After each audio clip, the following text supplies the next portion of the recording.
Yeah, I think that there's a bit of a line that's crossed over from wrestlers to fans where because maybe they're friends with a wrestler or because they have taken training a few times or something like that, that they feel that they have some kind of ownership on it. Yeah. And there's definitely some people who want to be wrestlers that should stay on the other side of the barrier. Yeah. That shouldn't. And it's not like because of anything against them. It's just they're not capable. Yeah. And there's too much, like when you're booking people for shows, it's a really risky business at the minute. So like ever since Speaking Out, the first thing I have to do is, are they on a list somewhere? Right. Yeah. And are they on a list that I don't know about? And if they aren't, is the list validated? Yeah, like is it validated because or whatever? There's a lot of people who have been outed for things that they didn't do. They either didn't do or wasn't. You can put the perspective of there was drugs, there was mental health, there was alcohol, and these things are things that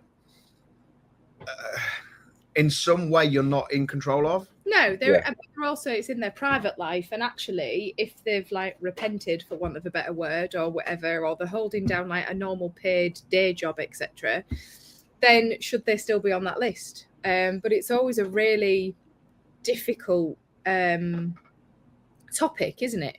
Like you advertise somebody, oh, you can't book him, he did that or she did that, and it's like, oh, for God's sake. Yeah, and it's like, well, one, he did that 3 years ago, and he's completely turned himself around since then. And it's like, how serious of a thing do you forgive to sort of be able to say like you can actually turn your life around, and you're actively doing that, and you're actively like, really sort of pushing yourself hard to become a better person.